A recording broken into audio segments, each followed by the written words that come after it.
તો મિત્રો, હાલનું જે લેવલ છે બજારમાં, નિફ્ટી ટુ ગોલ્ડનો જે રેશિયો છે એના 5 વર્ષના લો પર ચાલી રહ્યો છે. હવે 5 વર્ષના લો પર ચાલી રહ્યો છે એના પર હું તમને એક ડેટા શેર કરું. આ ડેટા જે છે એ જેમ ફાઇનાન્શિયલનો છે.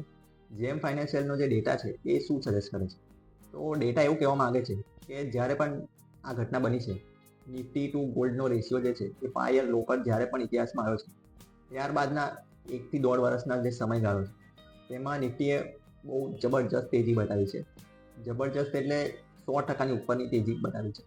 અને આ કોઈ હવામાં હું વાત નથી કરતો, આંકડા પર વાત કરીશું તમને. લાસ્ટમાં જ્યારે આ બની હતી ઘટના 2020માં બની હતી. 2020માં આ ઘટના બની માર્ચ મહિનામાં, ત્યારે બાદ નિફ્ટીમાં 147%નું રિટર્ન આવ્યું આવતા 20 મહિનામાં.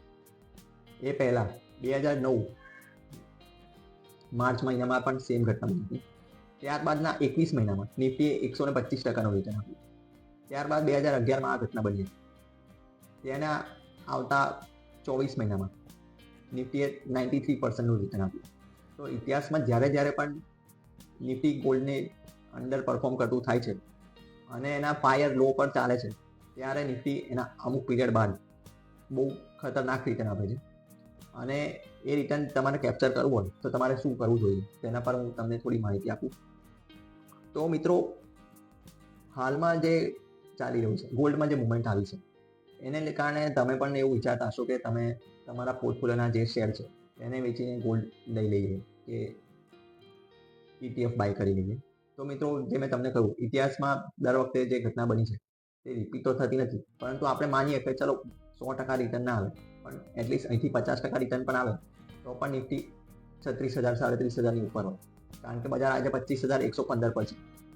અહીંથી 50% બી રિટર્ન હું તમને કહું, આવતા 2 વર્ષની વાત કરું, 2 વર્ષ નહીં, 3 વર્ષ આપણે પકડીએ તો પણ નિફ્ટી અહીંથી 37,000 36,000 જાય. તો નિફ્ટી 25,000થી 37,000 જાય તો તમારા પોર્ટફોલિયો ક્યાં જઈ શકે છે? હવે હું તમને ડેટા એવો સજેસ્ટ કરીશ કે તેનાથી તમારું આખું પિક્ચર ક્લિયર થશે કે હું કેમ લાંબા સમયની વાત કરું છું. તો મિત્રો, ગયા વર્ષે આજના દિવસે નિફ્ટીનું લેવલ હતું 25,339, 12 સપ્ટેમ્બર 24ની વાત કરી, અને આજનો દિવસ તે છે 12 સપ્ટેમ્બર. તો ત્યાંથી લઈને આજનો જે દિવસ છે, નિફ્ટીમાં -0.87%નું રિટર્ન છે, માઇનસ. અને એ જ રીતનું રિટર્ન સેન્સેક્સમાં પણ છે. હવે આ થયું 1 વર્ષની વાત. તો 1 વર્ષમાં તો તમારા પૈસા બન્યા નહીં. અને આ જ ડેટાને જો હું 5 વર્ષમાં વાત કરું તો 5 વર્ષમાં જે નિફ્ટી છે, નિફ્ટીનું 5 વર્ષ પહેલાંનું આજનું લેવલ હતું 11,450. હવે 11,450નું લેવલ હતું અને આજનું લેવલ 25,114 છે.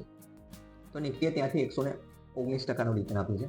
તેની સામે આપણે જોઈએ તો સેન્સેક્સનું જે લેવલ હતું 38,854 હતું 5 વર્ષ પહેલાં. અને આજના દિવસે નિફ્ટીનું જે સેન્સેક્સનું જે ક્લોઝિંગ આવ્યું છે 81,904. તો સેન્સેક્સે પણ 111%નું રિટર્ન આપ્યું. તો વાત એ જ છે કે લોંગ ટર્મનું પૈસો જે છે એ લોંગ ટર્મમાં બની જ જશે, પરંતુ તમારે મેક શ્યોર કરવું પડે કે તમે કઈ પોઝિશનમાં છો, તમે શું એક્ટિવિટી કરો છો.